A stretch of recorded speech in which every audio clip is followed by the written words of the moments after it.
Okay, good evening all. നമ്മൾ ഇന്ന് irrigation എഞ്ചിനീയറിംഗിന്റെ ഫസ്റ്റ് സെക്ഷൻ ആണ് ഇവിടെ സ്റ്റാർട്ട് ചെയ്യുന്നത്. ഓക്കെ, അപ്പോൾ ആദ്യം തന്നെ എന്താണ് ഇറിഗേഷൻ എഞ്ചിനീയറിംഗ് കൊണ്ട് ഉദ്ദേശിക്കുന്നത്? എന്താണ് purpose of engineering? Irrigation engineering എന്തായിരിക്കും? അതായത് നമുക്ക് ഇറിഗേഷൻ എന്ന് പറയുമ്പോൾ എന്താണ്? നനയ്ക്കുക അല്ലെ, ഇറിഗേറ്റ് ചെയ്യുക. അഗ്രികൾച്ചറിലോ അങ്ങനെ വെള്ളത്തിന് ഷോർട്ടേജ് ഉള്ള ഒരു സ്ഥലത്തേക്ക് വെള്ളം എത്തിക്കുക അല്ലെ. അതുവഴി എന്തൊക്കെ മെച്ചങ്ങൾ ഉണ്ടാവാം? അതുവഴി നമുക്ക് എന്താ ക്രോപ്പ് ഈൽഡ് കൂട്ടാം, കുറേയും കൂടെ ഫെർട്ടൈൽ ആയിട്ടുള്ള ഏരിയാസ് നമുക്ക് ക്രിയേറ്റ് ചെയ്യാനൊക്കെ പറ്റും. അങ്ങനെ മൊത്തത്തിൽ അവിടുത്തെ ഈൽഡ് ഇൻക്രീസ് ചെയ്യാനായിട്ട് അല്ലെങ്കിൽ ഒരു ഏരിയയിലേക്ക് നമുക്കിങ്ങനെ ഒരു ആൾട്ടർനേറ്റീവ് അല്ലെങ്കിൽ നമ്മൾ ആർട്ടിഫിഷ്യലായിട്ട് ഓരോ കനാലൊക്കെ നിർമ്മിച്ച് ഇറിഗേഷൻ നടക്കാത്ത ഏരിയാസിലേക്കും വെള്ളം എത്തിക്കുന്ന ആ ഒരു ടെക്നിക്ക്, അതാണ് എന്ത് ഇറിഗേഷൻ എഞ്ചിനീയറിംഗ് കൊണ്ട് ഉദ്ദേശിക്കുന്നത്. ഓക്കെ, അപ്പം ഇറിഗേഷൻ എഞ്ചിനീയറിംഗിൽ എന്തെല്ലാം കാര്യങ്ങളായിരിക്കും? മെയിനായിട്ടും ഈ ഒരു കനാല്, ഡാം ഇവയൊക്കെ നിർമ്മിച്ച് അതുവഴി കിട്ടുന്ന ആ ഒരു ഡെവലപ്മെന്റ്, അത്രേ ഉള്ളൂ. പിന്നെ ഓർക്കാനുള്ളത്, ഇതുവഴി ഡയറക്റ്റ് ആയിട്ടുള്ള ബെനിഫിറ്റുകളാണ് എന്തെല്ലാം? ഈ രീതിയിലുള്ള ക്രോപ്പ് ഈൽഡ് കൂട്ടുക, കൾട്ടിവേഷൻ കൂട്ടുക, അങ്ങനത്തെ കാര്യങ്ങളൊക്കെ ഒരു ഡയറക്റ്റ് ആയിട്ട് ഇറിഗേഷൻ എഞ്ചിനീയറിംഗ് വഴി കിട്ടുന്ന ഒരു ബെനിഫിറ്റ് ആണ്. അതുപോലെ തന്നെ ഇറിഗേഷൻ എഞ്ചിനീയറിംഗ് വഴി നമുക്ക് അല്ലാണ്ട് കുറച്ച് ബെനിഫിറ്റ്, സൈഡ് ബെനിഫിറ്റ്സ് ആയിട്ട് ഒരു സെക്കൻഡറി ബെനിഫിറ്റ് ആയിട്ട് നമുക്ക് ഓർക്കാൻ പറ്റും. ഡയറക്റ്റ് ആയിട്ടല്ല, അല്ലാണ്ട് ഇപ്പം ടൂറിസം അങ്ങനത്തെ കുറെ കാര്യങ്ങളൊക്കെ അതുവഴി നമുക്ക് ആർട്ടിഫിഷ്യൽ ആയിട്ടും ഒരു ഇൻകം എത്തും. അപ്പോൾ ഇതിനകത്ത് തന്നെ സ്റ്റാർട്ട് ചെയ്യാം. ആദ്യം തന്നെ ടൈപ്സ് ഓഫ് ഇറിഗേഷൻ. മെയിൻ ആയിട്ടും രണ്ട് തരത്തിലുള്ള ഇറിഗേഷൻ ഉണ്ട്, ഫ്ലോ ഇറിഗേഷനും ലിഫ്റ്റ് ഇറിഗേഷനും. ഇപ്പം ഇറിഗേഷൻ എന്താണ് മനസ്സിലായല്ലോ. അതിനകത്ത് രണ്ട് ടൈപ്പാണ്, ഫ്ലോ ഇറിഗേഷനും ലിഫ്റ്റ് ഇറിഗേഷനും. ഇതിനകത്ത് ഫ്ലോ ഇറിഗേഷൻ പേര് കേൾക്കുമ്പോൾ തന്നെ എന്താ തോന്നുന്നത്? പേര് കേൾക്കുമ്പോൾ ഒന്നും തോന്നില്ലേ? ഫ്ലോ ഇറിഗേഷൻ എന്ന് പറയുമ്പോഴത്തേക്കും അണ്ടർ ഗ്രാവിറ്റി ആയിരിക്കും.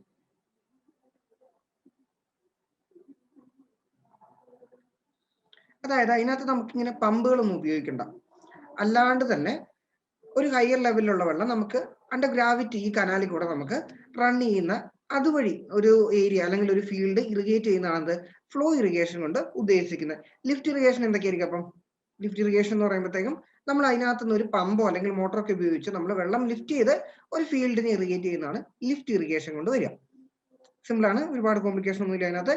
ഇനി ഈ ഫ്ലോ ഇറിഗേഷൻ തന്നെ 3 ടൈപ്സ് ഉണ്ട്. ഡയറക്റ്റ് ഇറിഗേഷൻ ഉണ്ട്, സ്റ്റോറേജ് ഇറിഗേഷൻ ഉണ്ട്, അതുപോലെ തന്നെ കമ്പൈൻഡ് ഇറിഗേഷൻ ഉണ്ട്. ഒരു സെക്കൻഡ്. ഓക്കെ, ഇതിനകത്ത് ഡയറക്റ്റ് ഇറിഗേഷൻ, ആദ്യത്തത് ഡയറക്റ്റ് ഇറിഗേഷൻ. എന്താണ് ഡയറക്റ്റ് ഇറിഗേഷൻ കൊണ്ട് ഉദ്ദേശിക്കുന്നത്? നമുക്ക് ഡയറക്റ്റ് ആയിട്ട് ആ ഒരു ഇപ്പം ഒരു റിവർ, പെറീനിയൽ ആയിട്ടുള്ള റിവർ. എന്താ പെറീനിയൽ റിവർ?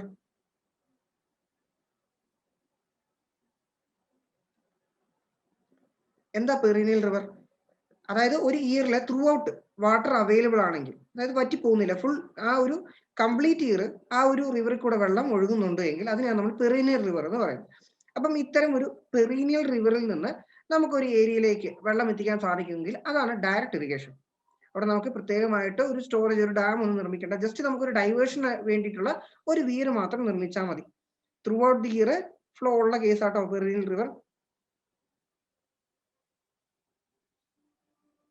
ഇവിടെ നമുക്ക് എന്താ നിർമ്മിക്കേണ്ടേ ഉള്ളൂ? വിയർ മാത്രം, ഓൺലി കൺസ്ട്രക്ഷൻ ഓഫ് വിയർ.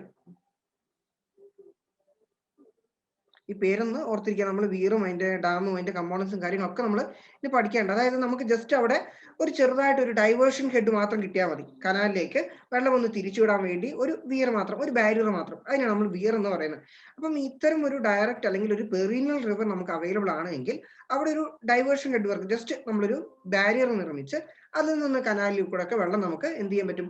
ഫീൽഡിലേക്ക് എത്തിക്കാൻ പറ്റും. അപ്പം ഇവിടെ കനാൽ നിർമ്മിക്കുന്നത് എന്തിലായിരിക്കും? വിയറിലായിരിക്കും അല്ലെങ്കിൽ ഒരു ബാരിയറിലായിരിക്കും. Canal from the weir.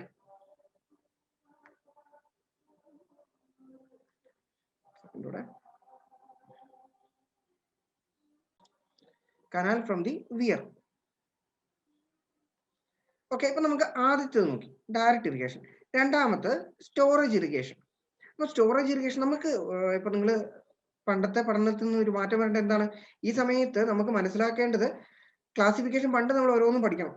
ഇപ്പം ഓരോന്നിന്റെയും എന്താണ് ഒരു വ്യത്യാസം, അല്ലെ എന്താണ് അതിന്റെ ഒരു ഡിസ്റ്റിങ്ഫൈങ് ഫാക്ടർ, അത് മാത്രം നമ്മളൊന്ന് നോക്കിയാൽ മതി.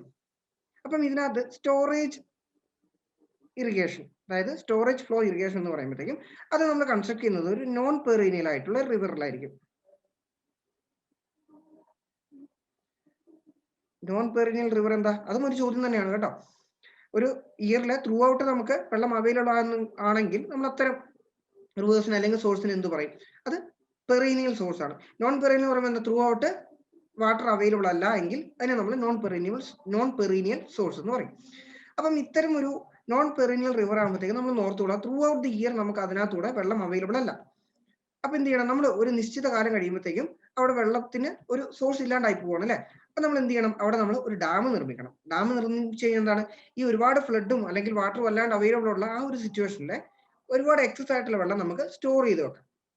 അപ്പം അങ്ങനെ വെള്ളം സ്റ്റോർ ചെയ്ത് ഈ ഒരു സ്റ്റോറേജ് റിസർവോയറിൽ നിന്ന് നമുക്ക് ഈ ഒരു അവൈലബിൾ ആവേണ്ട ഫീൽഡിലേക്ക് വെള്ളം എത്തിക്കുന്ന ഒരു ഇറിഗേഷൻ ആണെന്ത്? Storage irrigation. അപ്പൊ ഇവിടെ നമ്മൾ കൺസ്ട്രക്ഷൻ ഓഫ് ഡാംസ് ഉണ്ട്. പിന്നെ ഓർക്കാനുള്ളത് കനാൽസ് ഒറിജിനേറ്റ് ചെയ്യുന്നത് റിസർവോയറിൽ നിന്നായിരിക്കും. Canals from reservoir. കനാൽ എന്താണെന്നൊക്കെ അറിയാലോ അല്ലെ? നമ്മള് ഈ ഒരു ആർട്ടിഫിഷ്യലായിട്ട് ഒരു പാസേജ് എന്തിനു വേണ്ടിയിട്ട്? വെള്ളം ഈ ഡാമിൽ നിന്നോ അല്ലെങ്കിൽ ഇങ്ങനത്തെ ഒരു റിസർവോയറിൽ നിന്നൊക്കെ വെള്ളം ഫീൽഡിലേക്ക് എത്തിക്കാനുള്ള ആ ഒരു പാത്ത് അല്ല, അതിനാണ് നമ്മൾ കനാൽ എന്ന് പറയുന്നത്. കനാലൊന്നും കാണാത്തവരല്ലോ അല്ലെ? അടുത്തത് കമ്പൈൻഡ് എന്ന് പറയുമ്പോഴത്തേക്കും ഇതും നമ്മൾ പ്രിഫർ ചെയ്യാറുള്ളത് ഒരു നോൺ പെറിനിയൽ ആയിട്ടുള്ള റിവറിലാണ്. പക്ഷെ നമ്മൾ നേരത്തെ പറഞ്ഞ സ്റ്റോറേജ് അതിനേക്കാൾ കുറച്ചും കൂടെ ഒരു വാട്ടർ അവൈലബിൾ ആകുന്ന ഒരു സിറ്റുവേഷൻ ആണ് കേട്ടോ. ഇവിടെ നമ്മൾ കൺസ്ട്രക്ഷൻ ഓഫ് ഡാമും ഉണ്ട്, വിയറും ഉണ്ട് കേട്ടോ. പക്ഷെ കനാൽ ഒറിജിനേറ്റ് ചെയ്യുന്നത് എവിടെ നിന്നായിരിക്കും? ഡാമിൽ നിന്നായിരിക്കോ വിയറിൽ നിന്നായിരിക്കോ? കനാൽസ് ഫ്രം ദി വിയർ ആയിരിക്കും. ഓക്കെ, അപ്പൊ ജസ്റ്റ് ഫ്ലോ ഇറിഗേഷൻ അതിന്റെ കുറച്ച് ക്ലാസിഫിക്കേഷൻ, അതിന്റെ ഒരു ഡിസ്റ്റിങ്ഷൻ ആണ് നമ്മളിപ്പോ നോക്കിയത്. ഓക്കെ ആണോ? റെഡി അല്ലേ? ഓക്കെ അല്ലേ? പറഞ്ഞേ. അടുത്തതാണ് ലിഫ്റ്റ് ഇറിഗേഷൻ. രണ്ട് ടൈപ്പ്. പേര് കേൾക്കുമ്പോൾ തന്നെ നിങ്ങൾക്ക് പെട്ടെന്ന് കിട്ടും. ആദ്യത്തത് വെൽ, നമ്മുടെയൊക്കെ ഫീൽഡിലുള്ള പോലെയൊക്കെ. ഓക്കെ, അതായത് എന്താണ്? നമ്മുടെ പറമ്പിലൊക്കെ ഒരു കിണർ നിർമ്മിച്ച് ആ ഒരു കിണറ്റിൽ നിന്ന് നമ്മൾ ഫീൽഡിലേക്ക് ഇറിഗേറ്റ് ചെയ്യാനുള്ള വെള്ളം ഉപയോഗിക്കുന്ന ആ ഒരു ടെക്നിക്കാണ് വെൽ ഇറിഗേഷൻ. അപ്പൊ നമുക്ക് ആവശ്യത്തിന് ഗ്രൗണ്ട് വാട്ടർ ഉള്ള സിറ്റുവേഷൻ അല്ലെങ്കിൽ ഒരുപാട് കൺവീനിയന്റ് ആയിട്ടുള്ള ഒരു ഡെപ്തിൽ നമുക്ക് ഗ്രൗണ്ട് വാട്ടർ അവൈലബിൾ ആണെങ്കിലാണ് നമ്മൾ എന്ത് ഇറിഗേഷനിലേക്ക് പോവുക? വെൽ ഇറിഗേഷനിലേക്ക് പോവുക. രണ്ടാമത്തതാണ് എന്ത്? Canal irrigation. കനാൽ ഇറിഗേഷൻ എന്ന് പറയുമ്പോൾ എന്താ? കനാലില് ലിഫ്റ്റ് ഇറിഗേഷൻ പറയുമ്പോൾ എന്തായിരിക്കും സംഭവം? ഒന്ന് ആലോചിച്ച് നോക്കിക്കേ. കനാലില് ലിഫ്റ്റ് ഇറിഗേഷൻ എന്തായിരിക്കും? അതായത് ഒരു കനാല് പോകുന്നുണ്ട്,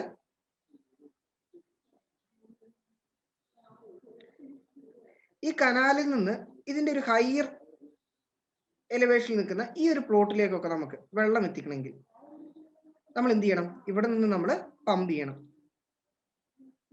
ഇതാണ് കനാൽ ലിഫ്റ്റ് ഇറിഗേഷൻ. കനാലിൽ നിന്ന് ഒരു ഹയർ എലിവേഷനിലേക്കുള്ള ഫീൽഡിലേക്ക് നമ്മൾ എത്തിക്കണമെങ്കിൽ ആ ഒരു സിറ്റുവേഷനിലായിരിക്കും നമ്മൾ കനാൽ ഇറിഗേഷൻ. അപ്പം സിമ്പിൾ ആണ്, അതൊന്ന് ഓർത്താൽ മതി. ഇതിനകത്ത് ഇനി ഒരുപാട് എക്സ്പ്ലെയിൻ ഒന്നും ചെയ്യേണ്ടെന്ന് വിചാരിക്കുന്നു. Next one, meandering. അതായത് നമ്മൾ ഈ എന്താണ്, ഒരു സ്ട്രീം ഒറിജിനേറ്റ് ചെയ്യുന്ന മുതൽ അതൊരു പ്ലാറ്റ്ഫോമിലേക്ക് എത്തുന്നവരെ, ഒരു പ്ലെയിനിലേക്ക് എത്തുന്നവരെ നമ്മൾ കുറച്ച് സ്റ്റേജസ് ആയിട്ട് പറയുന്നുണ്ട്. അപ്പൊ നമുക്ക് ആദ്യം ആ സ്റ്റേജസിൽ നിന്ന് തുടങ്ങാം. ഓക്കെ, ഇത് ആ ഒരു റിവറിന്റെ ബെഡിലുള്ള ഒരു ആക്ഷൻ വെച്ചിട്ടുണ്ട്. അല്ലാണ്ട് തന്നെ നമുക്ക് അതിന്റെ ലൊക്കേഷൻ അനുസരിച്ച് കുറച്ച് സ്റ്റേജസ് ആയിട്ട് പറയാം. അതിനകത്ത് ആദ്യത്തെ സ്റ്റേജ് ആണ് ഓക്കെ മൗണ്ടെയിൻ അല്ലെങ്കിൽ റോക്കി സ്റ്റേജ്. ഓക്കെ, അതായത് നമ്മളൊരു കാച്ച്മെന്റ് ഏരിയന്റെ ടോപ്പ് നോക്കുക, അല്ലെങ്കിൽ ഒരു ഹില്ലിന്റെ ഒക്കെ ഏറ്റവും ടോപ്പിൽ ആ ഒരു പോർഷനിൽ നിന്ന് വെള്ളം ഒറിജിനേറ്റ് ചെയ്ത് വരുന്ന ആ ഒരു സിറ്റുവേഷൻ ഒന്ന് ഓർത്തിരിക്കുക. ഇവിടെ ഒരു പ്രത്യേകത എന്ന് വെച്ചാൽ ഹൈ വെലോസിറ്റി വാട്ടർ ആയിരിക്കും ഇവിടെ അവൈലബിൾ ആയിട്ടുണ്ടാവും. നല്ല സ്പീഡിലായിരിക്കും അതിലെ വെള്ളം ഒഴുകുന്നത്, കാരണം ഒരു സ്റ്റീപ്പ് സ്ലോപ്പ് ആയിരിക്കും. പിന്നെ ഒരു ഇമ്പോർട്ടന്റ് ആയിട്ടുള്ള കാര്യം, അവിടെ എന്താണ്, വെലോസിറ്റി ഹൈ ആയതും കൊണ്ട് തന്നെ അവിടെ നമുക്ക് സ്കോറിംഗ് ആക്ഷൻ ഭയങ്കര കൂടുതലായിരിക്കും. ഞാൻ പറയാം, സ്കോറിംഗ് ഉണ്ട്, സിൽറ്റിംഗ് ഉണ്ട്. Scoring, silting. ഓക്കെ, അപ്പൊ സ്കോറിംഗ് എന്ന് പറയുമ്പോഴത്തേക്കും ഒരുപാട് ഹൈ വെലോസിറ്റി ആണെങ്കിൽ അതിനെ അതിന്റെ ബെഡിനെ, അതായത് നമ്മുടെ റിവറിന്റെ ഏറ്റവും ബോട്ടം പോർഷനെ അത് ഇറോഡ് ചെയ്യാൻ തുടങ്ങും. അങ്ങനെ ആ ഒരു ഇറോഷനെയാണ് ഈ ഒരു ഹൈ വെലോസിറ്റി വാട്ടർ ഇങ്ങനെ ഒഴുകുന്ന വഴി ആ ഒരു ബെഡ്, അതിന്റെ അതായത് റിവറിന്റെ ബെഡ് ഡെപ്ത് കൂടി ഇങ്ങനെ താഴേക്ക് പോകുന്നതിന്, അല്ലെങ്കിൽ അവിടെ ഇറോഷൻ സംഭവിക്കുന്നതിന് നമ്മൾ സ്കോറിംഗ് എന്ന് പറയുന്നത്. നല്ല വെലോസിറ്റി ഉള്ള വെള്ളമാണെങ്കിലാണ് അവിടെ ഒരു ഇറോഷനുള്ള ഒരു ടെൻഡൻസി ഉള്ള. സിൽറ്റിംഗ് എന്ന് പറയുമ്പോഴത്തേക്കും ഇതിനകത്ത് കുറെ പാർട്ടിക്കിൾസ് ഒക്കെ ഇങ്ങനെ അടങ്ങിണ്ടാവില്ലേ. അപ്പം ഒരു നിശ്ചിത വെലോസിറ്റി താഴെ പോയി കഴിയുമ്പോഴത്തേക്കും അതിനകത്തുള്ള പാർട്ടിക്കിൾസ് പയ്യെ എന്താവും, സെറ്റിൽ ചെയ്യാൻ തുടങ്ങും. അങ്ങനെ ആ ഒരു സെറ്റിലിംഗ് ആക്ഷനെയാണ് നമ്മൾ എന്ത് പറയുന്നത്, സിൽറ്റിംഗ് എന്ന് പറയുന്നത്. അപ്പൊ സ്കോറിങ്ങും സെറ്റിലിംഗും ഒന്ന് ഓർത്തിരിക്കുക. ഇവിടെ ഈ മൗണ്ടെയിൻ സ്റ്റേജ് അല്ലെങ്കിൽ ഹിൽ സ്റ്റേജ് എന്നൊക്കെ പറയുന്നുണ്ട് കേട്ടോ, ഓർ സ്റ്റേജ്. അവിടെ എന്തായിരിക്കും കൂടുതൽ ഉണ്ടാവുക, സ്കോറിംഗ് ആക്ഷൻ ആയിരിക്കും ഹൈ ഉണ്ടാവുക, സ്കോറിംഗ് ഹൈ ആയിരിക്കും. ഒന്നാമത്തെ സ്റ്റേജ് ആയ. ഇനി രണ്ടാമത്തെ സ്റ്റേജ് മൗണ്ടെയിൻ സ്റ്റേജ് അല്ലെങ്കിൽ റോക്കി സ്റ്റേജ് അല്ലെങ്കിൽ ഹിൽ സ്റ്റേജിനാണ് നമ്മൾ ആദ്യത്തെ സ്റ്റേജ് കേട്ടോ. അവിടെ നിന്ന് കുറച്ചും കൂടെ താഴേക്ക് വന്നു, അതായത് ആ ഒരു സ്റ്റീപ്നെസ് കുറച്ച് കുറഞ്ഞു. സ്റ്റീപ്നെസ് കുറച്ച് കുറയാണ് ഓട്ടോമാറ്റിക് ആയിട്ട് അവിടെ എന്തും കൂടെ കുറയുന്നുണ്ട്, വെലോസിറ്റിയും കൂടെ കുറയുന്നുണ്ട്. അവിടെയാണ് നമ്മൾ ബോൾഡർ സ്റ്റേജ് എന്ന് പറയുന്നത്. ഇവിടെ വെലോസിറ്റി ഡിക്രീസ് ആയിട്ടുണ്ട്, അതുകൊണ്ട് തന്നെ എന്ത് സംഭവിക്കാൻ തുടങ്ങി, മിനിമം സിൽറ്റിംഗ് ആയിരിക്കും. വെലോസിറ്റി കുറഞ്ഞു, സിൽറ്റിംഗിന്റെ ഒരു മിനിമം വാല്യൂ, അതായത് ഒരുപാട് സിൽറ്റിംഗ് ഒന്നും വരുന്നില്ല, ഒരു ചെറിയ അളവിൽ സിൽറ്റിംഗ് തുടങ്ങിയിട്ടുണ്ട് ഈ ഒരു പോർഷനിലേക്ക്. അതിനാണ് നമ്മൾ ബോൾഡർ സ്റ്റേജ് എന്ന് പറയുന്നത്. അപ്പൊ ഈ ബോൾഡർ സ്റ്റേജിൽ നിന്ന് നമ്മൾ ഓർക്കാനുള്ള ഒരു ഇമ്പോർട്ടന്റ് ആയിട്ടുള്ള കാര്യം എന്താണെന്ന് വെച്ചാൽ, ഇവിടെയാണ് നമുക്ക് ഈ ഡൈവേർഷൻ ഹെഡ് വർക്ക് ഒക്കെ നമ്മൾ കൺസ്ട്രക്ട് ചെയ്യാറ്. നമ്മൾ വിയർ എന്നൊക്കെ പറഞ്ഞില്ലേ, അത് ഡൈവേർഷൻ ഹെഡ് വർക്കിനൊക്കെ കൺവീനിയന്റ് ആയിട്ടുള്ള ഒരു പോർഷനാണ് ഇത്, ഈ ഒരു boulder stage. Construction of diversion head works. അപ്പം ബോൾഡർ സ്റ്റേജിന് ഓർത്തോളം മിനിമം സിൽറ്റിംഗ് വരുന്ന ആ ഒരു പോർഷനാണ്. അതുപോലെ തന്നെ ഡൈവേർഷൻ ഹെഡ് വർക്കിന്റെ കൺസ്ട്രക്ഷൻ ഏറ്റവും അനുയോജ്യമായിട്ടുള്ള ഒരു സ്ഥലമാണ് ഇത്, ഈ ഒരു ബോൾഡർ സ്റ്റേജ്. അതായത് റിവർ ഒഴുകി വരുന്ന ഓരോരോ സ്റ്റേജസ് ആണ് പറയുന്നത്. ഇനി മൂന്നാമത്തത്, അവിടെ നിന്ന് കുറച്ചും കൂടെ താഴെത്തി കഴിയുമ്പോഴത്തേക്കുള്ളതാണ് ട്രഫ് ഓർ അലൂവിയൽ സ്റ്റേജ്.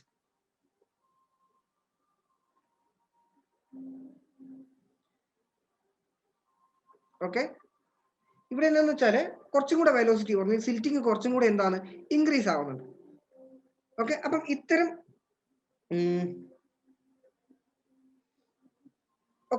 ഇത്തരം സ്റ്റേജസിലാണ് നമുക്ക് ഈ ഒരു റിവർ ഒക്കെ ഏതാണ്ട് ഒരു സിക്സാഗ് വഴി, അതായത് സെറ്റിലിംഗ് കൂടി ഏതാണ്ട് ഒരു പ്ലെയിൻ ആയിട്ടുള്ള ഒരു ഏരിയ ആണ്.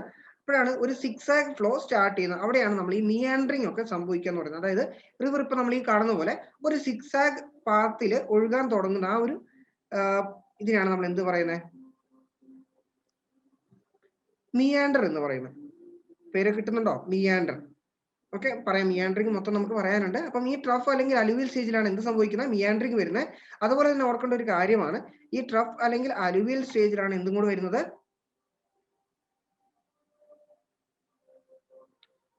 River flow in zigzag path. അതിനാണ് നമ്മൾ മിയാൻഡർ എന്ന് പറയുന്നത്, മിയാൻഡറിങ്. അപ്പൊ നേരത്തെ നമ്മൾ ഡൈവേർഷൻ ഹെഡ് വർക്കിന് പറ്റിയൊരു പോർഷനാണ് ബോൾഡർ സ്റ്റേജ് എന്ന് പറയുന്നത്. അതുപോലെ തന്നെ നമുക്ക് ഈ ട്രഫ് അല്ലെങ്കിൽ അലുവിയൽ സ്റ്റേജിലാണ് നമ്മൾ റിവർ ട്രെയിനിങ് വർക്ക്സ് നമ്മൾ കൺസ്ട്രക്ട് ചെയ്യുന്നത്. ഓക്കെ, റിവർ ട്രെയിനിങ് വർക്ക്സും കാര്യങ്ങളൊക്കെ നമുക്ക് ഡീറ്റെയിൽ ആയിട്ട് നോക്കാനുണ്ട്. ജസ്റ്റ് ഇതൊന്ന് നോട്ട് ചെയ്തേക്കുക. റിവർ ട്രെയിനിങ് വർക്ക്സിന്റെ അനുയോജ്യമായിട്ടുള്ള ഒരു സ്ഥലം അലുവിയൽ സ്റ്റേജിലായിരിക്കും, മൂന്നാമത്തെ സ്റ്റേജ്. ഇനി ഏറ്റവും താഴത്തെ സ്റ്റേജ് ആണ് എന്ത്, ഡെൽറ്റൈക് സ്റ്റേജ്.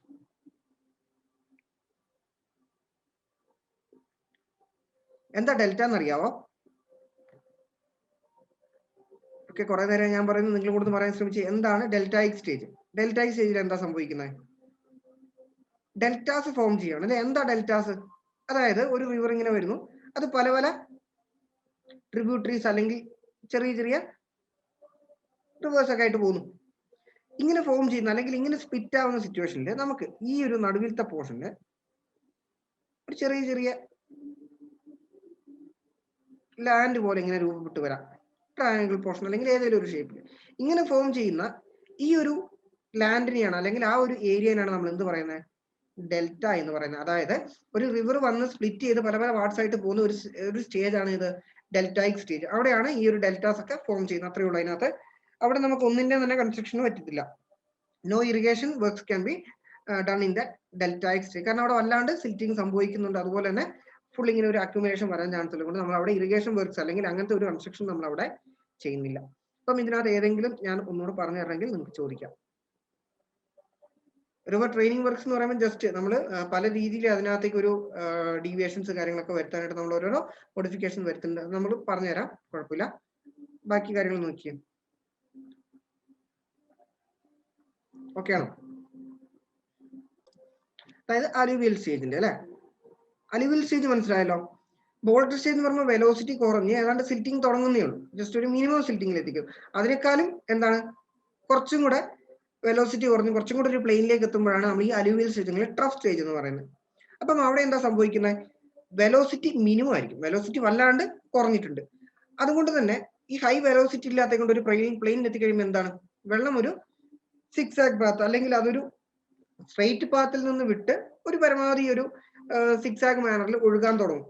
അപ്പം അങ്ങനെ ആ ഒരു സിറ്റുവേഷനിൽ ഒരു പ്ലെയിനിൽ കൂടെ ഒക്കെ വെള്ളം ഒഴുകുമ്പോൾ ഈ ഒരു പാത്ത്, അതായത് കുറച്ചും കൂടെ വീക്കർ ആയിട്ടുള്ള സോയിലിനെ ഇറോഡ് ചെയ്തായിരിക്കും അത് പോകുന്നത്. അപ്പം അങ്ങനെ ഒരു പാത്ത് ഫോളോ ചെയ്യുന്ന ആ ഒരു ഇതിനെയാണ്, ആ ഒരു പാത്തിനെ അല്ലെങ്കിൽ ആ ഒരു സ്റ്റേജിനാണ് നമ്മൾ മിയാൻഡർ എന്ന് പറയുന്നത്. ഈ ഒരു റിവർ ഒരു സിക്സാക് ഷേപ്പിൽ ഒഴുകുന്ന ആ ഒരു, ഇപ്പൊ നിങ്ങൾ ഈ ചിത്രത്തിൽ കാണുന്നില്ലേ, അതാണ് എന്ത്, മിയാൻഡറിങ്.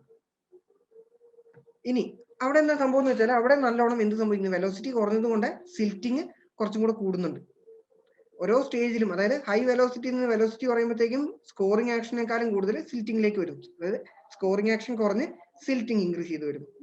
അലുവിയൽ സോയിൽ എന്നൊക്കെ പറയുമ്പോൾ എന്താണ്, കുറെ ഫെർട്ടൈൽ ആയിട്ടുള്ള സോയിലാണ്. അതായത് പലയിടത്തുനിന്നും വന്ന് ഇങ്ങനെ സ്കോർ ചെയ്ത് വന്ന ടോപ്പ് സോയിൽ എല്ലാം കൂടെ പോയി ഡെപ്പോസിറ്റഡ് ആയി. കാരണം ഡെപ്പോസിറ്റ് ആവണമെങ്കിൽ അവിടെ എന്താ സംഭവിക്കുന്നത്, വെലോസിറ്റി കുറഞ്ഞ് സിൽറ്റിംഗ് കൂടുന്നു. അങ്ങനെ ഒരു രൂപപ്പെടുന്ന ഒരു ഷേപ്പ് അല്ലെങ്കിൽ അങ്ങനെ ഓരോരോ ഭാഗത്തും ഇങ്ങനെ സോയിലിന്റെ ഡെപ്പോസിറ്റ് ചെയ്ത് ഒരു ഫെർട്ടൈൽ ആയിട്ടുള്ള ഒരു പ്ലെയിൻ ആയിട്ടൊക്കെ, അതാണ് നമ്മൾ ഈ അലുവിയൽ സോയിൽ എന്ന് പറയുന്നത്. നല്ല ഫെർട്ടൈൽ ആയിട്ടുള്ള ഒരു സോയിലിന്റെ സ്ട്രേറ്റ് ആയിരിക്കും. അവിടെ ഈ ഡെപ്പോസിഷനും അതേപോലെ തന്നെ ഒരു ചെറിയ വീക്കർ ആയിട്ടുള്ള ഏരിയ കൂടെ ഇങ്ങനെ വെള്ളം ഒഴുകിയാണ് ഈ ഒരു ഷേപ്പിലേക്ക് എത്തുന്നത്. അപ്പം ഇതിൽ നിന്ന് വരാൻ ചാൻസ് ഉള്ള ഒരു ക്വസ്റ്റ്യൻ ആണ് സിക്സാക് പാത്ത് ഫോളോഡ്, അതെന്താന്ന് വരാൻ ചാൻസ് ഉണ്ട്. പിന്നെ ഡൈവേർഷൻ ഹെഡ് വർക്കിന് അനുയോജ്യമായിട്ടുള്ള സ്റ്റേജ് റിവറിന്റെ ഏത് സ്റ്റേജിലാണ് ഡൈവേർഷൻ ഹെഡ് വർക്ക് മാക്സിമം ആയിട്ട് വരിക, റിവർ ട്രെയിനിങ് വർക്ക്സ് എവിടെയാണ് കൊടുക്കുക. അപ്പം ആ പോയിന്റ്സ് ഒക്കെ ഒന്ന് ഓർത്തിരിക്കാം. സ്കോറിംഗ് എന്താണ്, സിൽറ്റിംഗ് എന്താണെന്ന് കൂടെ നോക്കാം, അതും വരാം. ഒരു eroding effect of the river, high velocity water flowing, അതിനാണ് നമ്മൾ എന്ത് പറയുന്നത്, സ്കോറിംഗ് എന്ന് പറയുന്നത്. ഓക്കെ, ജിൻഡോ ഓക്കെ അല്ലേ? അടുത്തത് നമുക്ക്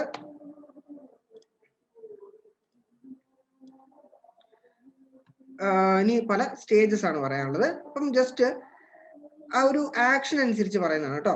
ഇതിനകത്ത് ആദ്യത്താണ് അഗ്രേഡിങ് റിവർ. അഗ്രേഡിങ് റിവർ എന്ന് പറയുമ്പോൾ എന്തായിരിക്കും, അഗ്രേഡിങ് റിവർ എന്ന് പറയുമ്പോൾ എന്താ,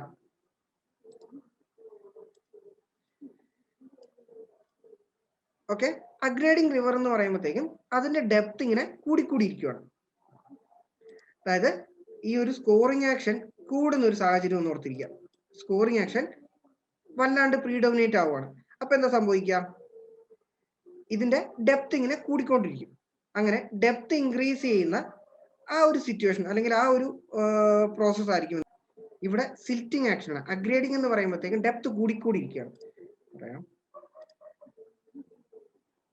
ഓക്കെ, 3 സ്റ്റേജസ്. അതായത് റിവറിന്റെ ആക്ഷൻ അനുസരിച്ച് നമ്മൾ ഏത് രീതിയിലൊക്കെയാണ് ഈ ഒരു റിവറിനെ നമ്മൾ ക്ലാസിഫൈ ചെയ്യുന്നത് മൂന്നാമതായിട്ട് പറയുന്നത്. മിയാൻഡറിങ്ങിന്റെ ഒരു ഇൻട്രൊഡക്ഷൻ ആയിട്ട് ഓർത്താൽ മതി. സ്റ്റേജസ്, ആദ്യത്തത് അഗ്രേഡിങ്. ഇവിടെ സിൽറ്റിംഗ് ആണ് കൂടുതൽ, സിൽറ്റിംഗ് ഹൈ ആയിരിക്കും. അതായത് ഇതാണ് ഒരു ബെഡ് എന്ന് ഓർക്കുക, റിവറിന്റെ ബെഡ് ആണ് ഉദ്ദേശിക്കുന്നത്. ഇത് 2 ബാങ്ക്സ്, ഇത് റിവറിന്റെ ബെഡ്. അപ്പം ഈ ഒരു ഭാഗത്ത് സിൽറ്റിംഗ് പ്രീഡോമിനേറ്റ് ആയിട്ട് വരുവാണെങ്കിൽ ഓട്ടോമാറ്റിക് ആയിട്ട് അവിടെ എന്ത് സംഭവിക്കുന്നുണ്ട്, ഈ രീതിയിൽ പാർട്ടിക്കിൾസ് അക്യുമുലേറ്റ് ആവും. ഏറ്റവും താഴെ പാർട്ടിക്കിൾസ് ഇങ്ങനെ അക്യുമുലേറ്റ് ആവും. അങ്ങനെ ഗ്രാജുവലി എന്ത് സംഭവിക്കും, നമ്മുടെ റിവറിന്റെ ഡെപ്ത് എന്ന് പറയുന്നത് കുറയും. ഇങ്ങനെ സിൽറ്റിംഗ് പ്രീഡോമിനേറ്റ് ആയത് റിവറിന്റെ ബെഡിങ് റൈസ് ചെയ്യുവാണെങ്കിൽ ആ ഒരു സ്റ്റേജിനെയാണ് നമ്മൾ എന്ത് പറയുന്നത്, അല്ലെങ്കിൽ അത്തരം ഒരു റിവറിനെയാണ് നമ്മൾ അഗ്രേഡിങ് റിവർ എന്ന് പറയുന്നത്. Bed level gradually rises.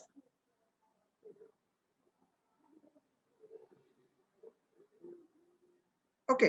രണ്ടാമതായിട്ട് ഡീഗ്രേഡിങ്. അഗ്രേഡിങ് പറഞ്ഞ് മനസ്സിലായ സ്ഥിതിക്ക് നമുക്ക് ഡീഗ്രേഡിങ് പെട്ടെന്ന് മനസ്സിലാവും. എന്തായിരിക്കും? സ്കോറിംഗ് ആക്ഷൻ ആയിരിക്കും അവിടെ കൂടുതൽ. ഓക്കെ, സ്കോറിംഗ് ആക്ഷൻ ആയിരിക്കും കൂടുതൽ. അപ്പൊ എന്തായിരിക്കും സംഭവിക്കുക? ഇവിടുത്തെ ബെഡ് ലെവലിൽ എന്താ സംഭവിക്കുക? ബെഡ് ലെവല് താഴേക്ക് കൂടും. അത് ഡിപ്രസ് ആവും. അതായത് ജസ്റ്റ് നോക്കുക, നേരത്തെ പോലെ തന്നെ ഒരു റിവർ, ഓക്കെ, അതിന്റെ ആദ്യത്തെ ബെഡ് ലെവലാണ് നമ്മൾ ഈ കാണുന്നത്. ഓക്കെ, ഇവിടെ സ്കോറിംഗ് ആക്ഷൻ പ്രീഡോമിനേറ്റ് ആവുകയാണെങ്കിൽ ഓട്ടോമാറ്റിക്കായിട്ട് എന്ത് സംഭവിക്കുന്നു? ഈ വെള്ളം കാരണം ഈ താഴെ ഭാഗം ഇങ്ങനെ ഇറോഡ് ചെയ്ത് ഇങ്ങനെ റിവറിന്റെ ബെഡ് എന്ത് ചെയ്യുന്നു? റിവർ ബെഡ് ലെവല് താഴേക്ക് ഡിക്രീസ് ചെയ്യും. Bed level decreases. അതിനാണ് നമ്മൾ എന്ത് പറയുന്നത്? ഡീഗ്രേഡിങ് റിവർ എന്ന് പറയുന്നത്. ഇനി സ്റ്റേബിൾ എന്ന് പറയുമ്പോഴത്തേക്കും ഇവിടെ ബെഡ് ലെവലിന് പ്രത്യേകമായിട്ടൊരു വേരിയേഷൻ ഇല്ല. ആ ബെഡ് ലെവൽ അതേപോലെ തന്നെ നിൽക്കുകയാണെങ്കിൽ അതിനാണ് നമ്മൾ എന്ത് പറയുന്നത്? ഒരു സ്റ്റേബിൾ റിവർ എന്ന് പറയുന്നത്. അപ്പം അഗ്രേഡിങ്, ഡീഗ്രേഡിങ് ആൻഡ് സ്റ്റേബിൾ ഓർക്കാൻ പറ്റുമല്ലോ. അഗ്രേഡിങ് എന്ന് പറയുമ്പോൾ ബെഡ് ലെവൽ ഇൻക്രീസ് ചെയ്യാന്ന് ഓർത്താൽ മതി. അഗ്രേഡ് ചെയ്യുക, ബെഡ് ലെവൽ ഇൻക്രീസ് ചെയ്യുക, അത് മേലേക്ക് ഇങ്ങനെ റൈസ് ചെയ്യുവാണ് അഗ്രേഡിങ്. ഓക്കെ, ഓക്കെ അല്ലേ? അടുത്തത് നമുക്കുള്ളത് മിയാൻഡറിങ്. മിയാൻഡറിങ്ങിന്റെ ഓരോരോ ടേംസ് ആണ്. ഇപ്പൊ മിയാൻഡറിങ് എന്താന്ന് മനസ്സിലായല്ലോ? ഇങ്ങനെ ഒരു റിവർ ഒരു സിക്സാക് പാത്ത് ഫോളോ ചെയ്യുന്നതിനാണ് നമ്മൾ മിയാൻഡർ എന്ന് പറയുന്നത്. അതായത് നമ്മൾ അതിന്റെ ഒരു ലൂപ്പ് എടുത്തു.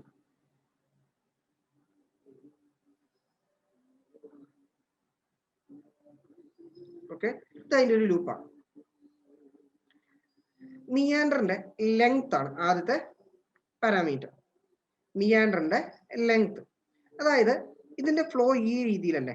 അപ്പം ഇതിന്റെ രണ്ട് ലൂപ്പുകൾ തമ്മിലുള്ള ഈ ഒരു ഡിസ്റ്റൻസ് ഒന്നെങ്കിൽ ഇവിടെ മുതൽ ഇവിടം വരെ, ഇച്ചിരി കൂടെ ഞാൻ ഒന്ന് എക്സ്റ്റെൻഡ് ചെയ്യാം.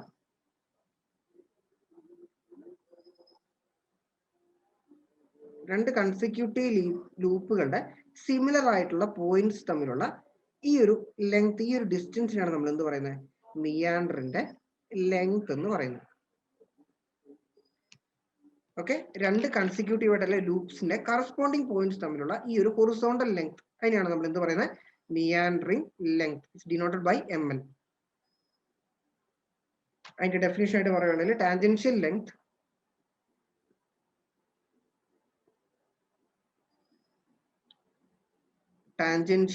Length between two consecutive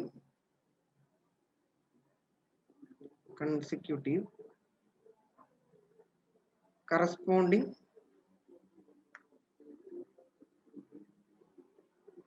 points of a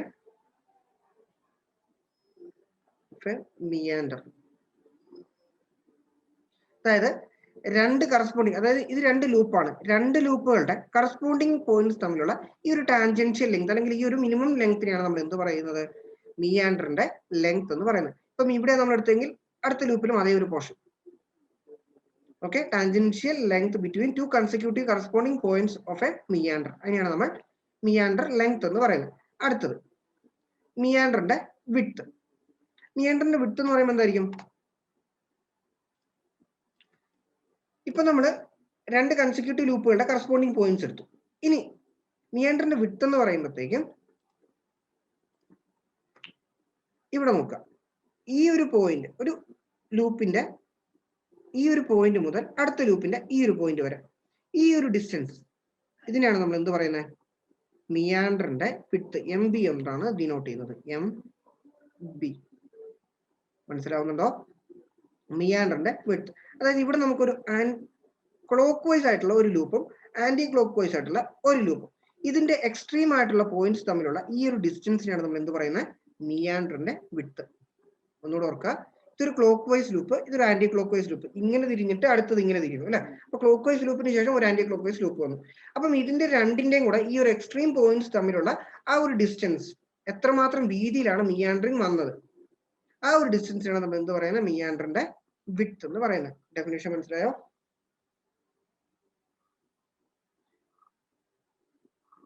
distance between outer edges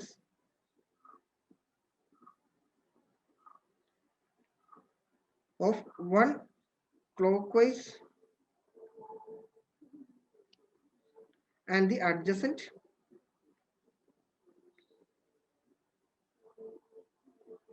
anti-clockwise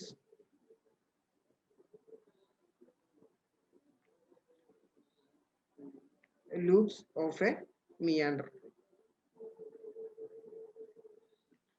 Okay, definition മനസ്സിലായോ? ഇപ്പൊ നമ്മൾ പറഞ്ഞത് മിയാൻഡറിന്റെ ലെങ്ത്തും മിയാൻഡറിങ് വിഡ്ത്തും പറഞ്ഞു.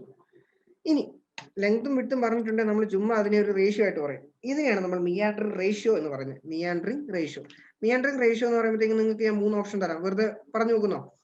ഓപ്ഷൻ എ എന്ന് പറയുന്നത്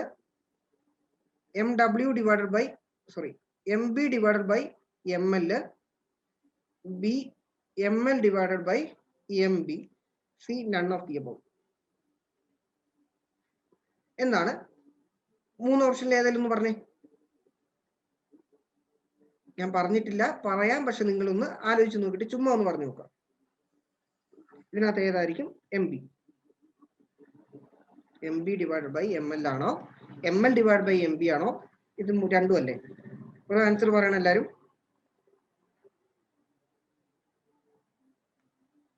option A, option B, option C. ഒരു എ ആണോ ബി ആണോ സി ആണോ എന്ന് പറഞ്ഞാൽ മതി. ഓക്കെ, മനസ്സിലെങ്കിലും ഒരു ആൻസർ വിചാരിച്ചില്ലേ? മിയാൻഡറിങ് റേഷ്യോ എന്ന് പറയുമ്പോഴത്തേക്കും it is meander width by meandering length. ആ ഒരു റേഷ്യോനാണ് നമ്മൾ എന്ത് പറയുന്നത്? Meandering ratio. MB divided by ML. Okay, meandering width by meandering length. ഇതിനെയാണ് നമ്മൾ എന്ത് പറയുന്നത്? Meandering ratio. മാറിപ്പോകരുത് കേട്ടോ. അടുത്തത് ക്രോസ് ഓവർ. അതായത് ഇവിടെ 2 ലൂപ്പുകൾ കാണുന്നില്ലേ? ഈ 2 ലൂപ്പുകൾക്കിടയ്ക്ക് ഒരു സ്ട്രെയിറ്റ് പോർഷൻ വരുന്നുണ്ട് റിവറിന്. ഓക്കെ, 2 ലൂപ്പുകൾക്കിടയ്ക്ക് വരുന്ന ഈ ഒരു സ്ട്രെയിറ്റ് പോർഷൻ, ഇതിനെയാണ് നമ്മൾ എന്ത് പറയുന്നത്? ക്രോസ് ഓവർ എന്ന് പറയുന്നത്. Okay, straight area of the river connecting 2 loops. Straight area of the river connecting 2 loops. അതിനാണ് നമ്മൾ എന്ത് പറയുന്നത്? ക്രോസ് ഓവർ എന്ന് പറയുന്നത്. റെഡി? ഇനി ഏറ്റവും അവസാനം ടോട്ടോസിറ്റി. ടോട്ടോസിറ്റി അറിയാവോ? ടോട്ടോസിറ്റി. ഓക്കെ, ടോട്ടോസിറ്റി എന്ന് പറയുമ്പോഴത്തേക്കും ജസ്റ്റ് നോക്കുക. ഇവിടെ ഈ പറഞ്ഞേക്കുന്ന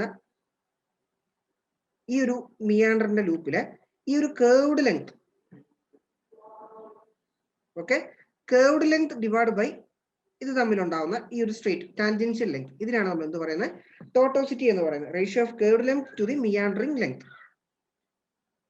okay, ratio of the curved length to the meandering length.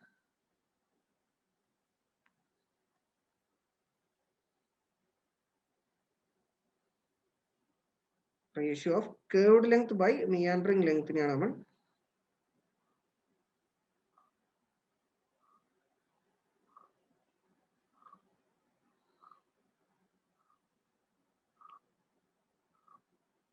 ടോട്ടോസിറ്റി എന്ന് പറയുന്നത്.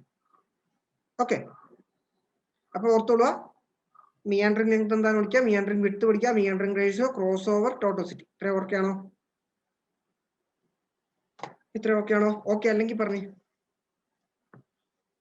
ഓക്കെ, അടുത്തത് നമുക്ക് സ്ഥിരമായിട്ട് ഒരു ഒബ്ജക്റ്റീവായിട്ട് വരാൻ ചാൻസ് ഉള്ള ഒരു ഇത് തന്നെയാണ് ക്രോപ്സ്.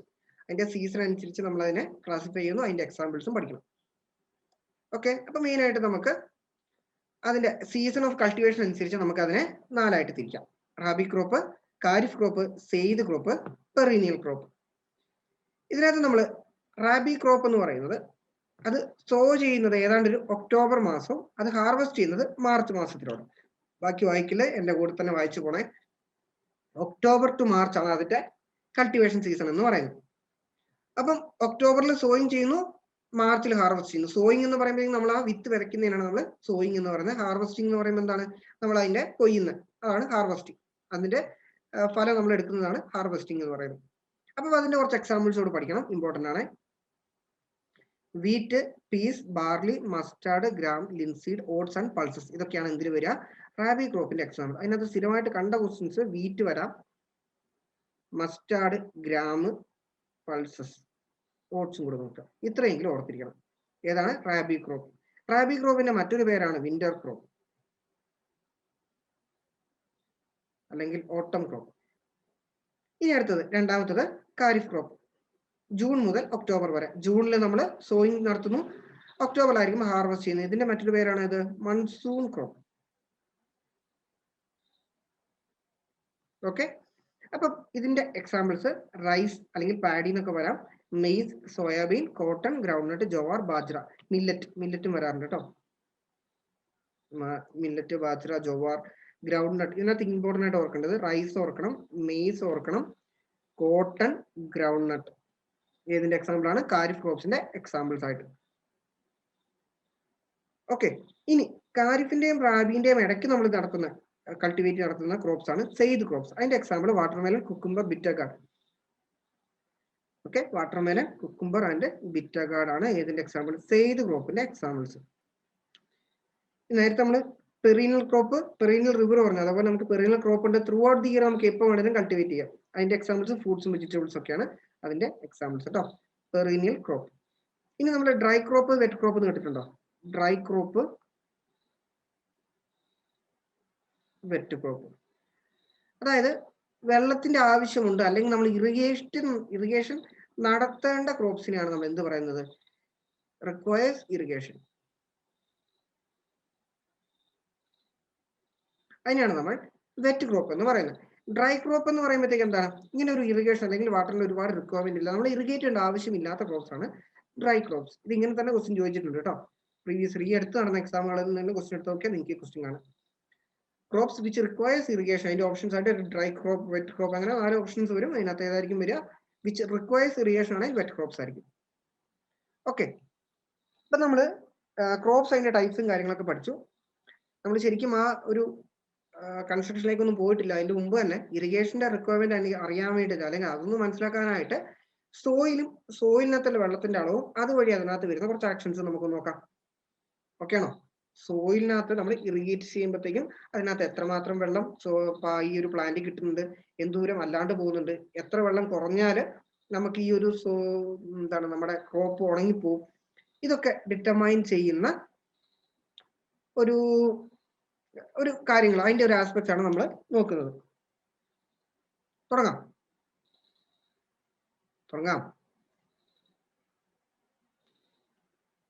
ഓക്കെ, ആദ്യത്തേത് ഗ്രാവിറ്റേഷണൽ വാട്ടർ. ഗ്രാവിറ്റേഷണൽ വാട്ടറിന്റെ മറ്റൊരു പേരാണ് സൂപ്പർഫ്ലൂവസ് ഫ്ലൂയിഡ്. ഓക്കെ, ഗ്രാവിറ്റേഷണൽ വാട്ടർ പേര് കേൾക്കുമ്പോൾ എന്താ തോന്നുന്നത്? അണ്ടർ ഗ്രാവിറ്റി അല്ലെ, വിച്ച് ഫ്ലോസ് അണ്ടർ ഗ്രാവിറ്റി.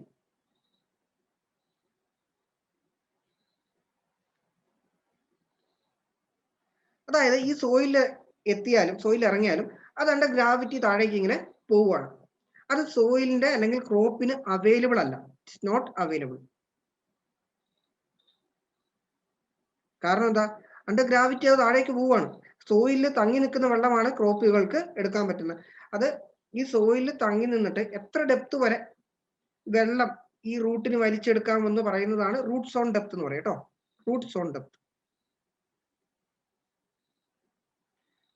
അതായത് ദി ഹൈറ്റ് അല്ലെങ്കിൽ depth up to which the roots can absorb water from the soil.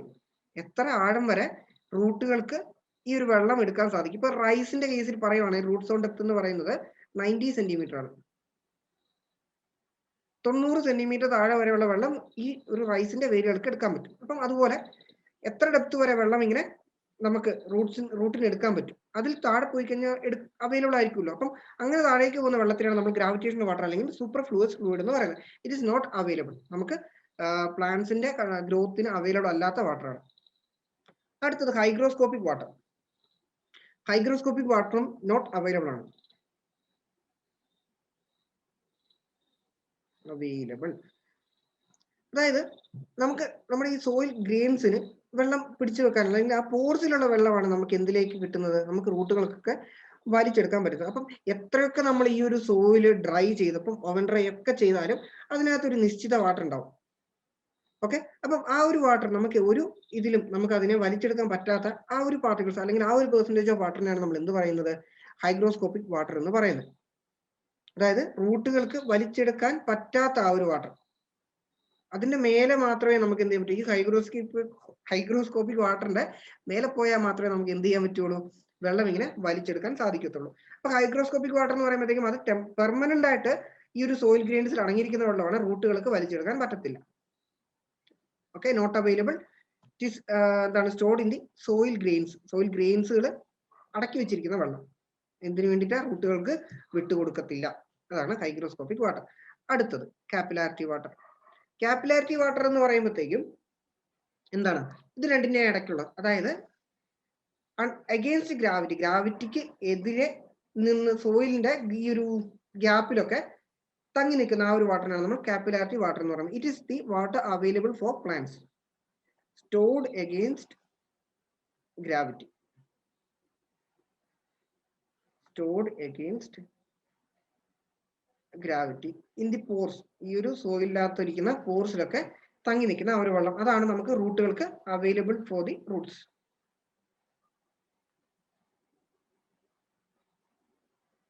പ്ലാന്റുകൾക്കൊക്കെ വളർച്ചയ്ക്ക് വേണ്ടി ഈ ഒരു പോർസിലൊക്കെ എഗെയിൻസ്റ്റ് ഗ്രാവിറ്റി, ഗ്രാവിറ്റിക്ക് എതിരെ തങ്ങി നിൽക്കുന്ന ആ ഒരു വാട്ടറിനാണ് നമ്മൾ എന്ത് പറയുന്നത്, കാപ്പിലാരിറ്റി വാട്ടർ എന്ന് പറയുന്നത്. ഇത് മൂന്നും ഓക്കെ ആണോ? ഇത് മൂന്നും ഓക്കെ ആണോ? Okay okay. അടുത്തത് ഫീൽഡ് കപ്പാസിറ്റി. ഫീൽഡ് കപ്പാസിറ്റി എന്ന് പറയുമ്പോഴത്തേക്കും ഞാൻ പറഞ്ഞു, ഈ ഒരു പോർസിനകത്തൊക്കെ വെള്ളം ഇങ്ങനെ തങ്ങി നിൽക്കുകയാണ്. അത് തങ്ങി ഒരു പരിധി കൂടുതൽ എത്തി കഴിയുമ്പോഴത്തേക്കും വെള്ളം ഇങ്ങനെ കെട്ടി നിൽക്കാൻ തുടങ്ങും, അല്ലെങ്കിൽ പുറത്ത് വാട്ടർ ലോഗിങ് ഒക്കെ വരാൻ ചാൻസ് ഉണ്ട്. അങ്ങനെ maximum limit of the capillarity water, ഈ കാപ്പിലാരിറ്റി വാട്ടർ കൂടി ഏത് ലിമിറ്റ് വരെ എത്താം, അതിനാണ് നമ്മൾ എന്ത് പറയുന്നത്, ഫീൽഡ് കപ്പാസിറ്റി എന്ന് പറയുന്നത്. കറക്റ്റ് ആയിട്ടുള്ള ഡെഫിനിഷൻ എന്ന് പറയുമ്പോഴത്തേക്കും upper limit of the capillarity.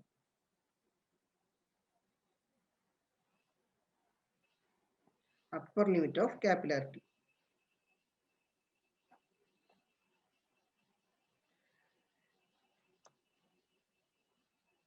Okay, അല്ലെങ്കിൽ ഗ്രാവിറ്റിക്കെതിരെ, അതായത് ഈ ഒരു ഗ്രാവിറ്റിക്കെതിരെ ഈ ഒരു കാപ്പിലറീസ് ഒക്കെ ഫുൾ ആയിട്ട് വാട്ടർ അബ്സോർബ് ചെയ്ത് അതിന്റെ മാക്സിമം ലിമിറ്റിൽ എത്തുന്നതിനാണ് നമ്മൾ എന്ത് പറയുന്നത്, ഫീൽഡ് കപ്പാസിറ്റി എന്ന് പറയുന്നത്. ഓക്കെ, മാക്സിമം വാട്ടർ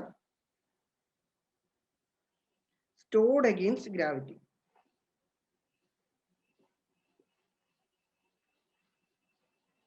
ഒരു ഡെഫിനിഷൻ പഠിച്ചാൽ മതി. നമുക്കറിയാം കാപ്പിലാരിറ്റി വാട്ടർ എന്ന് പറയുമ്പോൾ എന്താണ്, it is stored against gravity. ഗ്രാവിറ്റിക്കെതിരെ ഈ ഒരു പോർസിനകത്തൊക്കെ തങ്ങിക്കുന്ന വെള്ളത്തിനാണ് നമ്മൾ എന്ത് പറയുന്നത്, കാപ്പിലാരിറ്റി വാട്ടർ എന്ന് പറയുന്നത്. അതിന്റെ മാക്സിമം ലിമിറ്റ് എന്ന് ഓർത്ത ഒറ്റ ഡെഫിനിഷൻ മതി അല്ലെ. അപ്പർ ലിമിറ്റ് ഓഫ് കാപ്പിലാരിറ്റി തന്നെയാണ് maximum amount of water that can be stored against gravity എന്ന് പറയുന്നത്. അപ്പം രണ്ടും ഒറ്റ ഡെഫിനിഷൻ ആയിട്ട് ഓർക്കുക, വളരെ സിമ്പിൾ ആയിട്ട് മനസ്സിലാക്കുക. റിപ്പീറ്റ് ചെയ്യണ പറയണേ. ഇങ്ങനത്തെ പെർമനന്റ് വിൽറ്റിംഗ് പോയിന്റ്. അപ്പൊ ഞാനിപ്പോ പറയുന്നത് ഫീൽഡ് കപ്പാസിറ്റി ആ ഒരു അപ്പർ ലിമിറ്റിലേക്ക് പോയി കാപ്പിലാരിറ്റി വാട്ടർ കുറഞ്ഞ് ഒരു പർട്ടിക്കുലർ ലിമിറ്റിലെത്തും. അതിൽ താഴെ പോയി കഴിയുമ്പോഴത്തേക്കും റൂട്ട്സിന് വെള്ളം ഈ സോയിലിൽ നിന്ന് അബ്സോർവ് ചെയ്യാൻ പറ്റാത്ത ഒരു സിറ്റുവേഷൻ എത്തുന്നു, ആ ഒരു സ്റ്റാർട്ടിംഗ് പോയിന്റ്. ഓക്കെ, ആ ഒരു പർട്ടിക്കുലർ ലിമിറ്റിന് താഴെ പോയാൽ റൂട്ട്സിന് വെള്ളം ഈ സോയിലിൽ നിന്ന് അബ്സോർവ് ചെയ്യാൻ പറ്റത്തില്ല. ആ ഒരു ലിമിറ്റിനാണ് നമ്മൾ എന്ത് പറയുന്നത്, പെർമനന്റ് വിൽറ്റിംഗ് പോയിന്റ്. ചെടിയൊക്കെ ചെറുതായിട്ട് വാടി തുടങ്ങി, അതാണ് permanent wilting point. Okay, plants can no longer extract sufficient water from the soil. Plants can no longer absorb sufficient water from the soil. അതായത് കാപ്പിലാരിറ്റി വാട്ടർ കുറഞ്ഞ് ഒരു ലിമിറ്റ് താഴെ പോയി കഴിയുമ്പോഴത്തേക്ക് എന്താണ്, വേരുകൾക്ക് ആവശ്യമായ വെള്ളം സോയിലില്ല. അതിനാണ് നമ്മൾ എന്ത് പറയുന്നത്, വിൽറ്റിംഗ് പോയിന്റ്, വാടിപ്പോകുന്ന ഒരവസ്ഥ.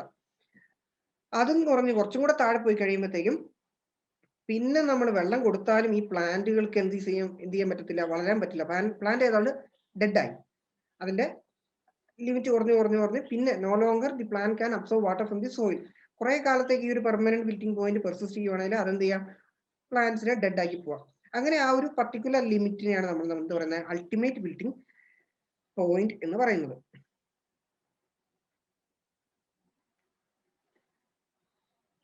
Okay, limit below which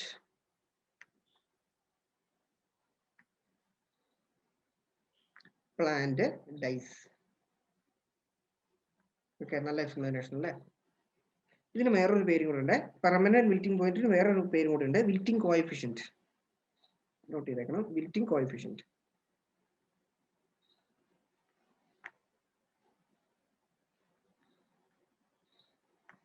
okay,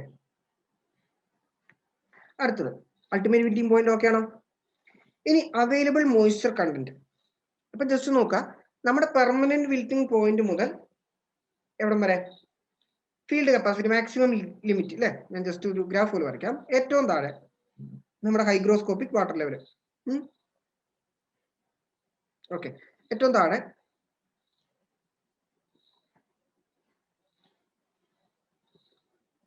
hygroscopic water, അത് ഒരു കാരണവശാലും നമുക്ക് റൂട്ടിന് കിട്ടത്തില്ല. അതിന്റെ തൊട്ട് മേലായിട്ടായിരിക്കും എന്തുണ്ടാവുക, അൾട്ടിമേറ്റ് വിൽറ്റിംഗ് പോയിന്റ്. അതിന്റെ തൊട്ട് മേലെയായിട്ട് എന്തുണ്ടാവും, പെർമനന്റ് വിൽറ്റിംഗ് പോയിന്റ്.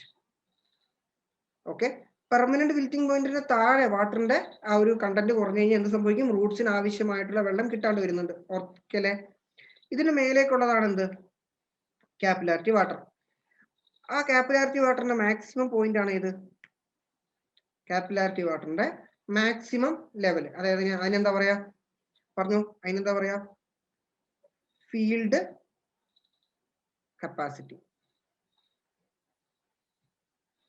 ഓക്കെ, അപ്പം ഈ ഒരു പെർമനന്റ് വിൽറ്റിംഗ് പോയിന്റിന് മേലേക്ക് കാപ്പിലാരിറ്റി വാട്ടർ ഉണ്ട്. അപ്പം ഇവിടെ മുതൽ ഇവിടം വരെ വെള്ളത്തിന്റെ ആ ഒരു പെർസെന്റേജ് എന്ന് പറയുന്നത് എന്താണ്, അവൈലബിൾ മോയ്സ്ചർ ആയിരിക്കും. ഓക്കെ ആണോ? ഇത്രയും പോർഷനാണ് നമ്മൾ എന്ത് പറയുന്നത്, available moisture content. Okay, available moisture content എന്ന് പറയുമ്പോൾ field capacity minus permanent wilting point. മനസ്സിലായോ? ഫീൽഡ് കപ്പാസിറ്റി എന്ന് പറയുമ്പോൾ നമുക്കറിയാം ഒരു പെർസെന്റേജ് ആണ്, അതിൽ നിന്ന് പെർമനന്റ് വിൽറ്റിംഗ് പോയിന്റ് അതും ഒരു പെർസെന്റേജ് ഓഫ് വാട്ടർ അല്ലേ.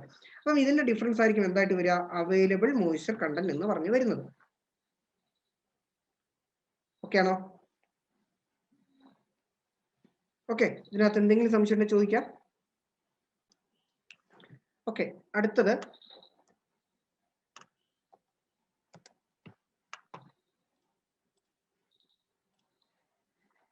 ഇനി നമുക്ക് 3 ഡെഫിനിഷൻ ആണ് നോക്കാനുള്ളത്. എന്താണ് ക്രോപ്പ് പീരീഡ്? ക്രോപ്പ് പീരീഡ് എന്ന് പറയുമ്പോൾ എന്താ, പേര് കേൾക്കുമ്പോൾ എന്ത് തോന്നുന്നുണ്ട്, ആ ഒരു ക്രോപ്പിന്റെ സോയിങ് മുതൽ ഹാർവെസ്റ്റിംഗ് വരെയുള്ള ടൈമിനാണ് നമ്മൾ എന്ത് പറയുന്നത്, ക്രോപ്പ് പീരീഡ് എന്ന് പറയുന്നത്. അത് കഴിഞ്ഞ് ബേസ് പീരീഡ്, അതായത് നമ്മളിപ്പം ഒരു ഫീൽഡ് നമ്മൾ എന്ത് ചെയ്യുന്നു, പ്ലാന്റേഷൻ എന്തെങ്കിലും നമ്മൾ നടാൻ വേണ്ടി പോവാന്ന് വിചാരിക്കും. അപ്പം അത് നടുന്നതിന് കുറച്ച് മുമ്പായിട്ട് നമ്മൾ അതൊന്നും എന്ത് ചെയ്യുന്നു, ഒന്ന് നനയ്ക്കാറുണ്ട് അല്ലെ. ആ ഒരു പ്ലാന്റ് ഒക്കെ ഇടുന്നതിന് മുമ്പ് നമ്മൾ ഒരുക്കുന്ന സമയത്ത് നമ്മളൊന്ന് നനയ്ക്കും. First water before sowing to last water before harvesting. അതായത് അതിനുശേഷം നമ്മൾ ഈ പ്ലാന്റ് ഇങ്ങനെ ഗ്രോ ചെയ്യുന്നു, കുറേ കാലം നനയ്ക്കും. നനച്ച് ഒരു കാലത്തിന് ശേഷം നമ്മൾ നന നിർത്തും. ഹാർവെസ്റ്റിംഗിന് കുറച്ച് മുമ്പായിട്ട് നമ്മൾ ഒരു ഗ്യാപ്പ് ഇടും അല്ലെ. അപ്പം അതുവരെയുള്ള ഈ ഒരു നനയ്ക്കുന്ന ആ ഒരു കാലമാണ് നമ്മൾ ബേസ് പീരീഡ് എന്ന് പറയുന്നത്. ഓക്കെ ആണോ? നനയ്ക്കുന്ന ആ ഒരു കാലഘട്ടം അതിനെയാണ് നമ്മൾ ബേസ് പീരീഡ് എന്ന് പറയുന്നത്. ക്രോപ്പ് പീരീഡ് എന്ന് പറയുമ്പോൾ എന്താണ്, ഒരു പ്ലാന്റിന്റെ ലൈഫ്, അതായത് അത് സോ ചെയ്ത് മുതൽ ഹാർവെസ്റ്റ് ചെയ്യുന്ന ആ ടൈം, അതിനാണ് നമ്മൾ എന്ത് പറയുന്നത്, അതിനുവരെയാണ് നമ്മൾ എന്ത് പറയുന്നത്, crop period. Okay, base period എന്ന് പറയുമ്പോൾ എന്താണ്, അതിന്റെ വാട്ടറിംഗ് ഇല്ലേ, അതായത് നമ്മൾ ഈ ഒരു സോ ചെയ്യുന്നതിന് മുമ്പായിട്ട് നമ്മൾ ആ ഒരു പ്ലോട്ട് ഒന്ന് നനച്ച് പിന്നെ സോ ചെയ്യുന്നു, ആ പ്ലാന്റ് പിന്നെയും നനച്ച് കുറെ കാലത്തിന് ശേഷം നമ്മൾ എന്ത് ചെയ്യും, ഹാർവെസ്റ്റ് ചെയ്യുന്നതിന് മുമ്പായിട്ട്, നന ആവശ്യമില്ലാത്ത അത്രയും ഒരു കാലം ഉണ്ടാവും, അല്ലെങ്കിൽ തൊട്ട് മുമ്പാണെങ്കിലും നനയ്ക്കുന്ന ആ ഒരു കാലത്തിനാണ് നമ്മൾ എന്ത് പറയുന്നത്, എത്ര കാലം ഈ ഒരു ക്രോപ്പിന്റെ ഫീൽഡ് നമ്മൾ നനയ്ക്കുന്നുണ്ട്, അതിനാണ് നമ്മൾ ബേസ് പീരീഡ് എന്ന് പറയുന്നത്. ഇനി അടുത്തത് ക്രോപ്പ് റേഷ്യോ. ക്രോപ്പ് റേഷ്യോ എന്ന് പറയുമ്പോഴത്തേക്കും നമ്മൾ ഈ റാബി സീസണിലും ഖാരിഫ് സീസണിലും നമ്മൾ എന്ത് ചെയ്യുന്നുണ്ട്, ഗ്രോ ചെയ്യുന്നുണ്ട് അല്ലെ. അപ്പം ഈ ഒരു area of crops grown in the rabi season by area of crops grown on the kharif season. Rabi സീസണിൽ നമ്മൾ എത്രയാണോ ഏരിയ എന്ത് ചെയ്യുന്നത്, കൾട്ടിവേറ്റ് ചെയ്ത്, അതേ ഡിവൈഡഡ് ബൈ ഖാരിഫ് സീസണിൽ നമ്മൾ ഗിവൺ പ്ലോട്ടിന്റെ എത്ര ഏരിയ നമ്മൾ കൾട്ടിവേറ്റ് ചെയ്തു, ആ ഒരു റേഷ്യോ ആണ് എന്തായിട്ട് വരുന്നത്, ക്രോപ്പ് റേഷ്യോ. ഓക്കെ അല്ലെ. റാബി ബൈ ഖാരിഫ് ആണ്.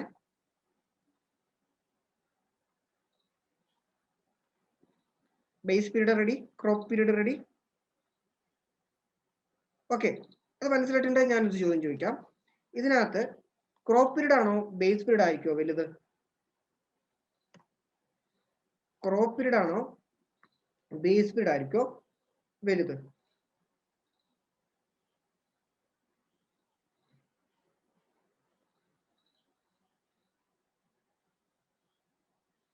Which will be larger? Crop period മനസ്സിലായി, ബേസ് പീരീഡ് മനസ്സിലായി. ഇതിനകത്ത് ഏതായിരിക്കും കൂടുതലായിട്ട് ഉണ്ടാവുക? കൂടുതൽ പീരീഡ് എന്ന് പറയുമ്പോൾ അത് നമ്പർ ഓഫ് ഡേയ്സ് ആയിരിക്കാം, മന്ത്സ് ആയിരിക്കാം. ഏതാണ്? നിങ്ങളൊന്ന് ആൻസർ ചെയ്ത് നോക്കി. വെറുതെ എന്ന് പറഞ്ഞാൽ 1 ആണോ 2 ആയിരിക്കോ? അത് രണ്ടിനും ഒരേ ഇതായിരിക്കോ? 1 = 2 ആയിരിക്കോ? അതാണ് മൂന്നാമത്തെ ഓപ്ഷൻ. 1, 2, 3. ഇതിനകത്ത് ഏതാ പറഞ്ഞേ? വേഗം പറ.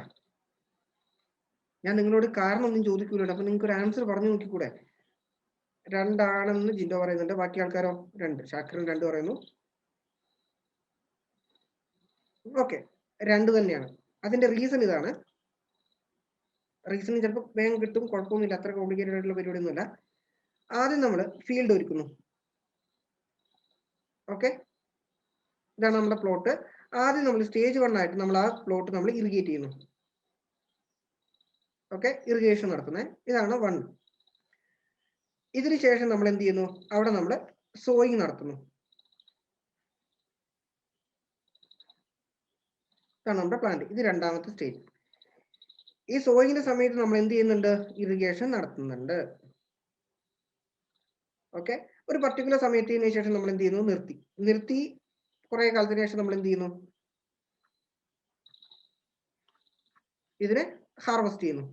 ഇതാണ് ഇവിടെ മൂന്നാമത്തെ ഒരു സ്റ്റേജ്, ഇത് നാലാമത്തെ ഒരു സ്റ്റേജ്. ജസ്റ്റ് ഒന്ന് ഓർത്ത് നോക്കുക. ഈ ഒരു പ്ലാന്റ് സോ ചെയ്യുന്നതിന് ഏതാണ്ട് അടുത്ത ഇതൊരു ഗ്യാപ്പ് എന്ന് പറയുന്നത് ചെറുതായിരിക്കും. കാരണം എന്താ, സോ ചെയ്യുന്നതിന് ഒരുപാട് കാലം മുമ്പ് നമ്മൾ എന്ത് ചെയ്യുന്നില്ല, ഈ ഒരു ഫസ്റ്റ് വാട്ടറിങ് കൊടുക്കുന്നില്ല. ഇനി ഒന്ന് നോക്കിക്കേ, നമ്മൾ വെള്ളം ഒഴിക്കലും നിർത്തിയിട്ട് ചിലപ്പോൾ ഈ ഒരു ഗ്യാപ്പ് എന്ന് പറയുന്നത് ഒരുപാട് ഹൈ ആയിരിക്കാം. കാരണം എന്താ, ഈ ഒരു ഹാർവെസ്റ്റിംഗ് ചിലപ്പം ഈ നനയൊക്കെ നിർത്തിയിട്ട് കുറെ കാലം, ഇപ്പം വാഴേന്റെ കേസ് തന്നെയാണ്, നമ്മൾ നനയൊക്കെ നിർത്തി കുറെ കാലത്തിന് ശേഷമായിരിക്കും നമ്മൾ എന്ത് ചെയ്യുന്നത്, ഹാർവെസ്റ്റ് ചെയ്യുന്നത്. അപ്പൊ എപ്പോഴും ഓർത്തുകൊള്ളുക, ക്രോപ്പ് പീരീഡ് എന്ന് പറയുന്നത് സോയിങ് മുതൽ ഹാർവെസ്റ്റിംഗ് വരെയാണ്. ബേസ് പീരീഡ് എന്ന് പറയുന്നത് ഇവിടെ മുതൽ ഇവിടം വരെയാണ്. ഈ ഒരു ഡ്യൂറേഷൻ എന്തായാലും ഇതിനേക്കാളും കൂടുതലാവുന്നതും കൊണ്ട്, ഈ ഒരു ഡ്യൂറേഷൻ ഇതിനേക്കാളും കുറവാകുന്നത് കൊണ്ട്, പറഞ്ഞ നേരെ തിരിഞ്ഞ് കാര്യം മനസ്സിലാക്കിയാൽ മതി. Base period will be always എന്നല്ല, ഭൂരിഭാഗം 99% base period will be less than crop period. ആ ഒരു കാര്യം കൃത്യം. Base period will be always less than crop period. അപ്പൊ ക്രോപ്പ് പീരീഡ് എന്താണെന്ന് മനസ്സിലാക്കുക, ബേസ് പീരീഡ് എന്താണെങ്കിലും മനസ്സിലാക്കുക. ക്രോപ്പ് പീരീഡ് എന്ന് പറയുമ്പോൾ എന്താണ്, സോയിങ് മുതൽ ഹാർവെസ്റ്റിംഗ് വരെയും. ബേസ് പീരീഡ് എന്ന് പറയുമ്പോഴത്തേക്ക് എന്താണ്, first water before sowing to last water before harvesting. അതിനാണ് നമ്മൾ എന്ത് പറയുന്നത്, ബേസ് പീരീഡ് എന്ന് പറയുന്നത്. അപ്പൊ ആ ഡെഫിനേഷൻ ഒന്നുകൂടെ ഓർക്കുക. അപ്പൊ ഇനി ഡ്യൂട്ടി ഡെൽറ്റ, അതൊക്കെയാണ് ഏറ്റവും ഇമ്പോർട്ടന്റ് ആയിട്ടുള്ള ഭാഗങ്ങൾ. ഡ്യൂട്ടി ഡെൽറ്റ മുതലുള്ള കാര്യങ്ങൾ ഞാൻ അടുത്ത സെക്ഷനിൽ എടുക്കാം. പറ്റിയ നാളെ തന്നെ നമുക്ക് ഡ്യൂട്ടി ഡെൽറ്റ, അതായത് ഇറിഗേഷന്റെ ഈ ഒരു സെക്ഷൻ നമുക്ക് ബാക്കി അടുത്ത ദിവസം കണ്ടിന്യൂ ചെയ്യാം കേട്ടോ. അപ്പൊ ഇതേപോലെ തന്നെ ഇതേ ടൈമിൽ തന്നെ അറ്റൻഡ് ചെയ്യുക. നാളെ ഇതേ സമയത്ത് തന്നെ ക്ലാസ് ഉണ്ടായിരിക്കുന്നതാണ്. കുറച്ച് ക്വസ്റ്റ്യൻസ് ഞാൻ ആഡ് ചെയ്തിട്ടുണ്ട്, അതും കൂടെ നമുക്ക് നാളത്തെ ദിവസം കണ്ടിന്യൂ ചെയ്യാം. Okay, thank you all.